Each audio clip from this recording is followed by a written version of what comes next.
আজকে আমি আপনাদের সঙ্গে শীতকালীন ফুল গাছের বিভিন্ন কিছু গাছের বীজ কি করে আপনারা কালেক্ট করে রাখতে পারেন সেটা নিয়ে আলোচনা করব। আপনাদের সঙ্গে পিটুনিয়ার বীজ কালেকশন দেখিয়েছিলাম। যারা নতুন আছেন তারা এইভাবে কালেক্ট করে কিন্তু পরের বছরে চারা তৈরি করে নিতে পারেন অনায়াসে। তো চলুন দেরি না করে ভিডিওটিকে শুরু করা যাক।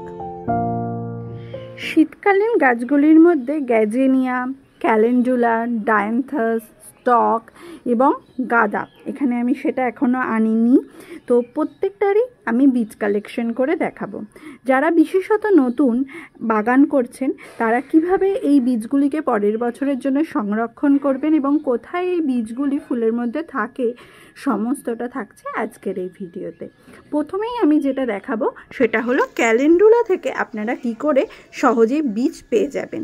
তো প্রথমে আমি ক্যালেন্ডুলা থেকে বীজ সংগ্রহ করে আপনাদেরকে দেখাই। ক্যালেন্ডুলা তো বিভিন্ন কালারের হয়েই থাকে, হলুদের মধ্যে খয়েরি, যেমন এটা একটা হালকা বাসন্তী কালারের, বিভিন্ন কালারের আমার কাছেও রয়েছে, কিন্তু আমি একটি গাছ থেকেই আপনাদেরকে সংগ্রহ করে দেখাচ্ছি। এই যে ফুল হয়ে রয়েছে, ফুলগুলো যখন হয়ে যাওয়ার পর একটু শুকোতে দিতে হবে বীজ নেওয়ার জন্য, এবং শুকোনোর পর সেখানে দেখা যাবে ঠিক এরকম পরিস্থিতিতে চলে এসছে। এই অংশগুলিতেই থাকে হচ্ছে বীজ। তো চলুন আমি একটিকে ভেঙে নিই। এইটিকে আমি ভেঙে নিচ্ছি, এটা পুরো শুকিয়ে গেছে। এইবার ভেঙে নেওয়ার পর এই সাদা অংশটার মধ্যে, পাতাটার মধ্যে আমি এটাকে ফেলে দেখাচ্ছি। এইগুলোই কিন্তু ক্যালেন্ডুলার বীজ। এই যে দেখুন, ঠিক অনেকটা মৌরির দানার মতো দেখতে হয়। এই বীজগুলি পাওয়া গেল এর থেকে। এবারে এই যে ছোট ছোট গুঁড়ো গুঁড়ো পড়ছে, এইগুলিকে কখনোই রাখবেন না। এবারে এখান থেকে বীজগুলিকে একদম আলাদা করে নিন। এই একটা আমি আলাদা করে দেখাচ্ছি। ঠিক মৌরির দানা, একদম মৌরির দানার মতো দেখতে হয় এই বীজগুলো। এইভাবে আপনারা এই বীজগুলিকে আলাদা করে রাখুন। এইভাবে প্রত্যেকটা বীজকে আলাদা করুন, এবং এই যে গুঁড়ো গুঁড়ো অংশগুলো রয়েছে এগুলোকে রাখার দরকার নেই। এটা মোটা দানাযুক্ত অংশটাই কিন্তু এই ক্যালেন্ডুলার বীজ। এইভাবে আপনারা সমস্তটা আলাদা করে নিন। এরকম এখানেও রয়েছে, দেখুন, এই যে দেখতেই পাচ্ছেন, এটাকে ভাঙলেই কিন্তু আবারও বীজ পেয়ে যাব আমরা। এইভাবে আপনাদের যতটা ইচ্ছা, যতটা রাখার দরকার আছে আপনারা কিন্তু বীজ সংগ্রহ করে নিতে পারেন এই সময় ক্যালেন্ডুলা থেকে। তো এইভাবে ক্যালেন্ডুলা থেকে বীজ সংগ্রহ করার পর যে আপনাদের কাছে এয়ারটাইট জায়গায় এই বীজগুলিকে রাখবেন, তাতে বীজগুলি কিন্তু ভালো থাকবে। যেমন আমি এই বীজগুলিকে আমি পিটুনিয়াতেও দেখিয়েছিলাম আমি কিসের মধ্যে রেখেছি। আমি এয়ারটাইট যে জিপার ব্যাগ পাওয়া যায় তাতে রেখেছি, এবং আমি এটাকে সংগ্রহ করে ফেলেছি আগেই। তো আপনাদের সাথে শেয়ার করলাম, বিশেষত যারা নতুন গার্ডেনিং করছেন তাদের সুবিধার্থে। তো এইভাবে আপনারাও কিন্তু জিপার ব্যাগের মধ্যে লিখে রাখতে পারেন কোন কালারের, যেমন আমি লিখে রেখেছি বাসন্তী ক্যালেন্ডুলা এক কালারের। তো এইভাবে আমি এটাকে লিখে এই বীজগুলিকে সংগ্রহ করে রেখেছি। তো আপনারাও এইভাবে এয়ারটাইট জিপার ব্যাগেও কিন্তু বীজগুলিকে সংগ্রহ করে রাখতে পারেন পরের বছরের জন্য। তো চলুন নেক্সটটাকে আমরা দেখে নিই। 2 নম্বরে রাখছি গ্যাজেনিয়াকে। এই গ্যাজেনিয়া ফুল তো অসংখ্য পরিমাণে ফুটেছে, কিন্তু এই গ্যাজেনিয়া থেকে সিড কি করে পাবেন, তো সেটা নিয়ে এখন আলোচনা করি। গ্যাজেনিয়াতে এই ফুলগুলি শুকিয়ে যাওয়ার পর যদি আমরা কেটে ফেলি হালকা শুকনোর পর, তাহলে আমরা বীজ পাবো না। কিন্তু এই গ্যাজেনিয়াতে ফুলগুলি হয়ে যাওয়ার পর ঠিক এরকম শুকনো অবস্থায় আসতে দিতে পারলে তবেই আমরা বীজ পাবো। হ্যাঁ, সবসময় মাথায় রাখবেন সব ফুলের মধ্যেই যে বীজ আসবে এমনটা কিন্তু নয়। তো চলুন আমরা দেখে নিই যে আমরা গ্যাজেনিয়াতে কিভাবে ফুল আমরা বীজ কালেক্ট করব।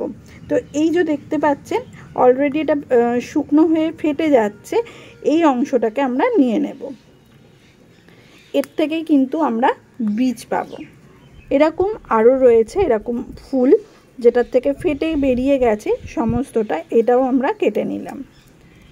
এরকমভাবেই শুকনো ফুল যেগুলো হয়ে রয়েছে সেগুলো কিন্তু আমরা নিয়ে নেব, এবং সেটার থেকেই আমরা কিন্তু বীজ কালেক্ট করে নেব। এইভাবে বীজ কালেক্ট করব। তো চলুন আমরা এগুলোকে রাখি এই সাদা পেপারটার ওপর। তারপরেই কিন্তু এর মধ্যে বীজ কালেক্ট করে দেখব যে কতটা বীজ আমরা পাচ্ছি। এই যে ফুলগুলো রয়েছে এর মধ্যে থেকে আমরা কিন্তু বীজ পাবো। এরকম শুকনো হতে দিতে হবে, তারপরেই কিন্তু আমরা বীজ পেয়ে যাব। তো এইগুলোকে আমরা ভেঙে নেব এবং এইগুলোকেই আমরা জড়ো করে রাখবো। কিন্তু এর মধ্যে সমস্তটাই বীজ হিসাবে পাওয়া যাবে না, কিন্তু এর মধ্যে বেশি শক্ত দানাযুক্ত যেগুলো রয়েছে সেগুলোই কিন্তু বীজ হিসাবে পাওয়া যাবে। এবং এইগুলোকেই কালেক্ট করে এক জায়গায় রাখবো। ঠিক তেমনভাবে এটার থেকেও এই ফুলগুলোকে আমরা কিন্তু নিয়ে রেখে দেবো। এগুলো কিন্তু খুব হালকা হয়, হাওয়ায় কিন্তু উড়ে যায় পুরোপুরি, এই জন্য ফেটে গিয়ে এগুলো কিন্তু পড়ে যায় এবং চারিদিকে উড়ে বেড়ায়। তো এইগুলোকেই আমরা কালেক্ট করব গ্যাজেনিয়ার বীজ হিসাবে, এবং এটার থেকে পরের বছরে আমরা কিন্তু ফুল পেয়ে যাব। এই ছাদের ওপরে কাজটা করছি এবং প্রচণ্ড হাওয়ার কারণে আমাকে এটা চাপা দিয়েও রাখতে হচ্ছে, উড়ে যাচ্ছে না হলে। এর মধ্যে আপনাদেরকে বলি যে এইগুলোকে তো আমরা বীজ হিসাবে রাখছি গ্যাজেনিয়ার, যেটা দেখিয়ে দিলাম, কিন্তু এর মধ্যে বীজগুলি স্পেশালি কি করে বুঝবেন যে এটাই গ্যাজেনিয়ার বীজ কিন্তু রাখবো পুরোটা, তার কারণ হচ্ছে এর থেকে এই খুঁজে বার করা খুব মুশকিল। বিশেষত এখানে হাওয়া দিচ্ছে, উড়ে যাচ্ছে এগুলো, তাই জন্য আমি খুব তাড়াতাড়ি আপনাদেরকে দেখানোর চেষ্টা করব যে এখানে যেটা একদম পারফেক্টলি জার্মিনেট হবে যে জিনিসটা, সেগুলো দেখুন, আপনারা দেখলেই বুঝতে পারবেন। এই যে দেখুন একদম শক্ত দেখা যাচ্ছে, এই যে হাতে পড়লেই শক্ত ভাবটা দানার মতো, এটাই হলো গ্যাজেনিয়ার সিড। দেখুন একদম হাত থেকে উড়ে চলেও যাচ্ছে। এই যে গ্যাজেনিয়ার সিড, এইটা কিন্তু গ্যাজেনিয়ার সিড রয়েছে। আরও এরকম অসংখ্য রয়েছে, সেটা ঘরে হলে বেটার হতো আমার জন্য। এই যে এটা হচ্ছে গ্যাজেনিয়ার সিড, একদম শক্ত হয় দানাগুলো, আর এই বাকিগুলো হবে একদম নরম তুলোর মতো।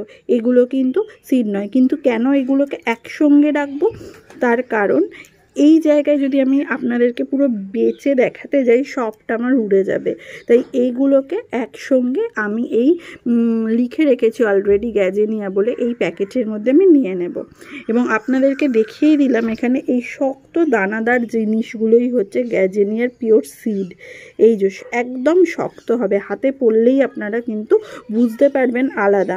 দেখুন হাওয়া দিচ্ছে, উড়ে যাচ্ছে সমান তালে। তো এইভাবে আপনারা কিন্তু গ্যাজেনিয়ার সিড কালেক্ট করে নিন এবং সংরক্ষণ করুন আপনাদের পরের বছরের জন্য। তো এখন আমি আপাতত এই জিপার ব্যাগের মধ্যে এইভাবে এটিকে ঢুকিয়ে নিলাম, কারণ এতটা বেশি হাওয়া দিচ্ছে আর এগুলো এতটা পেঁচা তুলোর মতো যে ক্ষণিকের মধ্যে উড়ে চলে যাচ্ছে, তাই বীজগুলো উড়ে যাবে। তো এই জন্য সব সমেত আমি বললাম এইভাবে আপনি গ্যাজেনিয়ার বীজটাকে কালেক্ট করে নিন, ফুলটাকে কেটে রেখে দিন এবং পরবর্তী আপনি চাইলে শক্ত বীজগুলোকে একদম আলাদা করে নিতে পারেন। তো আপনি এইভাবে গ্যাজেনিয়ার থেকে বীজ পেয়ে যাবেন খুব সহজে। এবারে আসি যারা গাঁদা গাছ থেকে বীজ কালেক্ট করবেন। গাঁদা গাছের বীজ কালেক্ট করা খুবই সহজ। ফুলগুলোকে শুকিয়ে যেতে দিন এবং তারপর এরকম ছিঁড়ে নিন এবং তার থেকে বীজ কালেক্ট করুন। তো বীজগুলো কোনগুলো, এই ওপরের পাপড়িগুলোকে ফেলে দিতে হবে বীজ কালেক্ট করার জন্য। তো চলুন আপনাদেরকে দেখাই কিভাবে বীজটা কালেক্ট করে রাখবেন। প্রথমে এরকম একটা শুকনো ফুল নিয়ে নেবেন এবং এই শুকনো ফুলের ওপরের অংশে যে পাপড়িটা রয়েছে সেটাকে আগে ফেলে দিন। এইভাবে পাপড়িগুলো বাতিল করে দিন এবং বাতিল করার পর যে নিচের অংশটা রয়েছে পুরোপুরি সেটাকে পরিষ্কার করে নিন। এই যে নিচের অংশটা কিন্তু আমি পেয়ে গেছি। এইভাবে এই অংশটাকে এরকম হাত দিয়ে প্রেসার দিন। দেখুন এইগুলো হলো গাঁদা ফুলের বীজ। এরকম অসংখ্য বীজ কিন্তু আপনি কালেক্ট করে নিতে পারবেন। এই যে এই নিচের যে সবুজ অংশটা ফুলের থাকে তার মধ্যেই কিন্তু বীজ রেডি হয়ে থাকে, কিন্তু তার জন্য ফুলটাকে শুকোতে দিতে হবে এবং এইভাবে আপনারা কিন্তু প্রচুর পরিমাণে কিন্তু বীজ পেয়ে যাবেন। এই যে এত বীজ। এবারে এইভাবে বীজটা নিয়ে আপনারা যে কোনো এয়ারটাইট পাত্রে বা জিপার ব্যাগে কালেক্ট করে রেখে দিন। সুন্দরভাবে কিন্তু আমরা বীজ পেয়ে গেলাম। এই যে এত বীজ, এরকমভাবে আমি অনেকগুলো বীজ কালেক্ট করে রেখেছি অলরেডি। এটা সাদা গাঁদা, এরকমভাবে বিভিন্ন গাঁদা ফুলের বীজ আমি কিন্তু কালেক্ট করে রেখেছি। আপনারাও পরের বছরের জন্য এইভাবে বীজ কালেক্ট করে রাখুন এবং লিখে রাখুন কোন কোন গাঁদা বা কোন ফুলের বীজ কালেক্ট করে রাখছেন। এখানে আমি 3টি গাছের বীজ কালেকশন দেখালাম, এক গ্যাজেনিয়া, ক্যালেন্ডুলা অ্যান্ড গাঁদা। এই 3টি গাছের বীজ কালেকশন দেখানো হলেও বাকি কিন্তু কিছু গাছ থেকে যায়, সেটা আমি নেক্সট টাইমে দেখাবো তাদের বীজ পরিপক্ক হয়ে গেলে। তো আজকের জন্য এইটুখানি। যদি আপনাদের এই ভিডিওটি ভালো লেগে থাকে অবশ্যই একটি লাইক এবং সাবস্ক্রাইব করে দেবেন। দেখা হচ্ছে নেক্সট ভিডিওতে।